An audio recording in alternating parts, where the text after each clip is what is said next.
Rajesh sir, आपसे भी ज़रा हम जानना चाहेंगे जो ऑयल स्टॉक्स हैं, हमने देखा कि क्रूड में एक अच्छा स्पाइक अप होता हुआ नज़र आया है, लेकिन अगर हम स्पेसिफिक कुछ स्टॉक्स के बारे में बात कर लें, ओएनजीसी, ऑयल इंडिया सब में आज गिरावट देखने को मिली है। कौन-कौन से ऐसे काउंटर हैं जिनको फिलहाल के लिए वॉच लिस्ट में हमें ऐड करके चलना चाहिए और वहाँ पर अपना कैपिटल लगाया जा सकता है?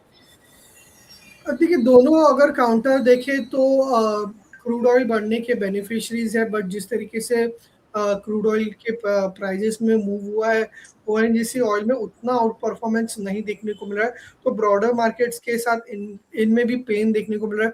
डेफिनेटली एक गैप अप देखने को मिला था, बट गैप अप सस्टेन नहीं कर रहा, वापस 20 ईएमए के नीचे क्लोज कर रहा है। तो ब्रॉडर मार्केट्स के साथ कहीं ना कहीं इनमें भी पेन है। फर्दर डिप मिलता है तो डिप में डेफिनेटली ऐड कर सकते हैं। जो करंट क्रूड ऑयल प्राइजेस है तो उनको ऑलरेडी जो स्टॉक प्राइजेस है उन्होंने फैक्टर किया, तो इन लेवल्स पे कोई मेजर आउट परफॉर्मेंस नहीं एक्सपेक्ट करे। बट अगर आप बात करें ओवरऑल ब्रॉडर मार्केट्स में तो डेफिनेटली ओएनजीसी ऑयल दोनों आउट परफॉर्म कर सकते हैं। एंड इसमें ओएनजीसी ज़्यादा बेटर लग रहा है, क्योंकि अगर आप इसका वीकली चार्ट देखें तो बहुत ही स्ट्रॉन्ग कंसोलिडेशन के ब्रेकआउट से बाहर निकला है वीकली चार्ट में। अभी फिलहाल थोड़ा सा कंसोलिडेट कर रहा है, बट कोई भी अगर डिप मिलता है अराउंड 265 के जोन में, तो वहाँ पे एक ग्रेजुअल और एक स्टैगर्ड मैनर में एंटर किया जा सकता है। और पोजिशनली अगर आप देखें तो यहाँ से 290 300 लेवल जो है ओएनजीसी में देखने को मिल सकता है। बट हैविंग सेड दैट अभी फिलहाल कंसोलिडेशन में डिप में बाय करने की रणनीति रहेगी। ओएनजीसी के अंदर जो है वो डिप में बाय करने की स्ट्रैटेजी रख करके चलना है। सर, ऑयल इंडिया पर भी थोड़ा-सा आपका नज़रिया हम जानना चाहेंगे, राजेश सर?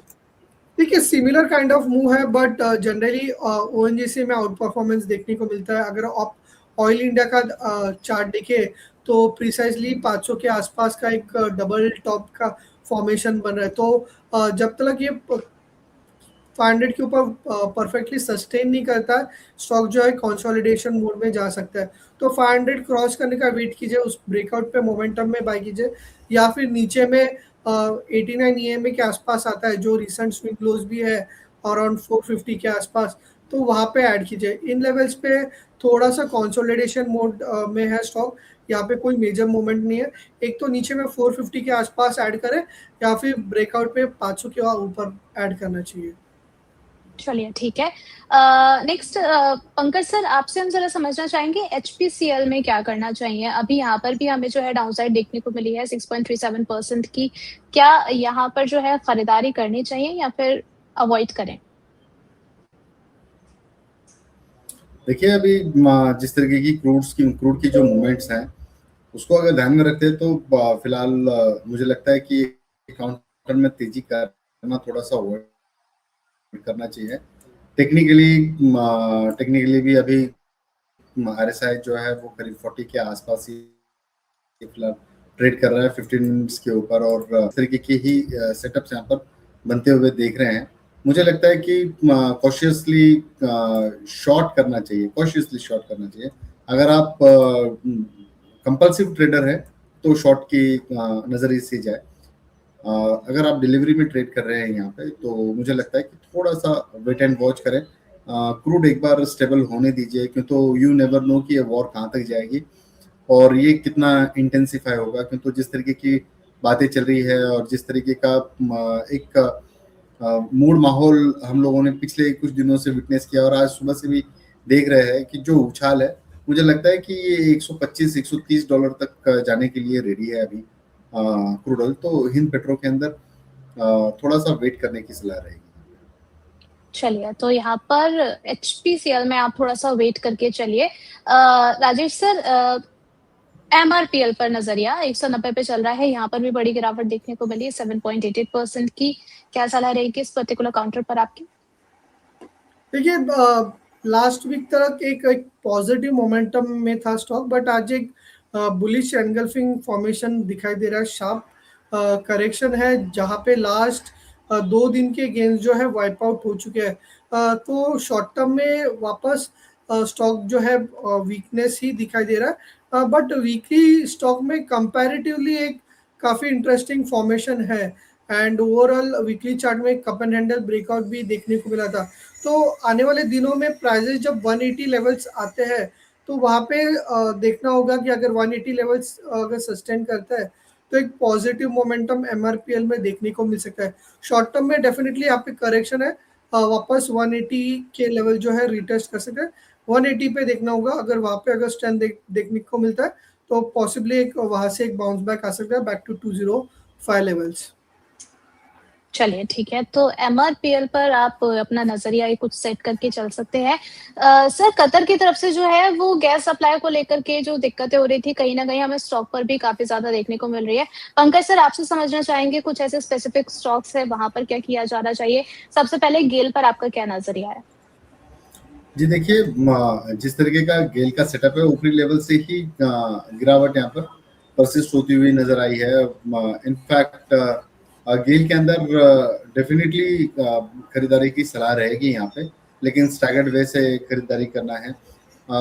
थोड़ा सा हम लोगों का नजरिया जो है इसके अंदर, मुझे लगता है 6 महीने से 8 महीने तक का आप मेंटेन करके चले। नीचे में स्टॉप लॉस जो है 120 125 रुपए के आसपास यहाँ पर मेंटेन करें। ऊपरी लेवल पर मुझे लगता है 180 और 200 तक की लेवल्स पर जाने के लिए तैयार रहेगा ये स्टॉक्स, लेकिन बेहद स्टैगर्ड वे से और बहुत कम इन्वेस्टमेंट्स के साथ में अभी मार्केट में ट्रेड करना रहेगा। चलिए ठीक है, देन यहाँ पर जो है अगर आप गैस की कोई स्टॉक में अपना नजरिया बनाकर चल रहे हैं तो ये स्टॉप लॉस बिल्कुल मेंटेन करके चलिएगा। राजेश जी आपसे भी जरा हम समझना चाहेंगे पेट्रोनेट एलएनजी पर भी आपका क्या नजरिया है? 276 पर ट्रेड कर रहा है, यहाँ पर भी गिरावट देखने को मिल रही है। सप्लाई चेन की वजह से काफी सारे स्टॉक्स में जो है वो हमें जो गिरावट है वो आती हुई दिख रही है। इस पर्टिकुलर काउंटर पर क्या सलाह रहेगी आपकी?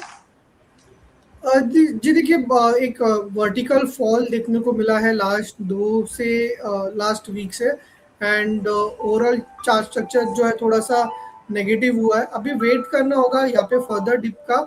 इसका जो लॉन्ग टर्म सपोर्ट है वो अराउंड 265 के आसपास है, तो वहाँ पे आते हैं तो स्टॉक को रीचेक कर सकते हैं। बट अभी फिलहाल मोमेंटम नेगेटिव है, एंड अगर आप देखें यहाँ पे एक बड़ा बेरिश गैप रह गया था लास्ट वीक अराउंड 305 के जोन में। जब तक ये 305 क्रॉस नहीं करता ऊपर में, मोमेंटम जो है वो नेगेटिव साइड पे ही रहेगा। पॉसिबली इसका जो लॉन्ग टर्म सपोर्ट है वो अराउंड 260 से 265 के जोन में वो रिटेस्ट हो सकता है, तो वहाँ पे आता है तो वहाँ पे चार्ट्स को रीचेक करना होगा। चलिए ठीक है, अब यहाँ पर जो है हमारे कुछ व्यूअर्स के सर क्वेश्चन है, हम चाहेंगे कि जरा आप उस पर भी अपना नजरिया शेयर कीजिए कि क्या स्ट्रैटेजी होनी चाहिए। पंकज सर आपसे शुरुआत करना चाहेंगे। यहाँ पर हमारी प्राइम मेंबर है विनीता जी, ये कह रही हैं कि पीएसयू बैंक्स में क्या करना चाहिए सर, कहाँ पर महाराष्ट्र बैंक से बाउंस बैक में कहाँ एग्जिट लेना चाहिए?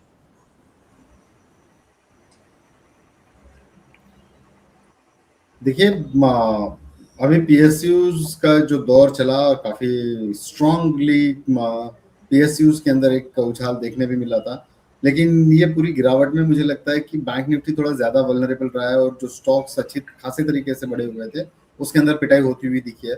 मुझे लगता है कि जिस हिसाब से ये अभी काउंटर ट्रेड कर रहा है, ये ऊपरी लेवल पर ही ट्रेड कर रहा है। 66 67 के आसपास का इसका एक बड़ा हर्डल हम लोग यहाँ पर विटनेस कर सकते हैं। अगर ये गैप एक बार सिग्निफिकेंटली फील करता है 70 के आसपास का, जो इसका 200 डेमा है लोअर टाइम फ्रेम के ऊपर, तो उसमें एक बार निकलने की सलाह रहेगी। फ्रेश बाइंग जो है हम लोग मुझे लगता है कि जब तक ये काउंटर 78 के ऊपर ट्रेड करना शुरू नहीं करेगा तब तक हम लोग जो है बड़ी रैली नहीं देख पाएंगे इसमें। ओके पंकज सर, पीएनबी में क्या करना चाहिए, यहाँ पर क्या स्ट्रैटेजी रखनी है? मैम आप दोबारा स्टॉक का नाम बताएंगी? पंजाब नेशनल बैंक में सर क्या करना है? पीएनबी में, ओके जी मैम, मोर और लेस व्यूज सेम है यहाँ पे भी, लेकिन ये काउंटर थोड़ा कंपैरेटिवली मुझे ज्यादा स्ट्रांग लगता है। थोड़ा कंडीशनल बाय की तरफ हम लोग जिसमें देखेंगे 118 के ऊपर एक फ्रेश ब्रेकआउट इसके अंदर देखने मिल सकता है।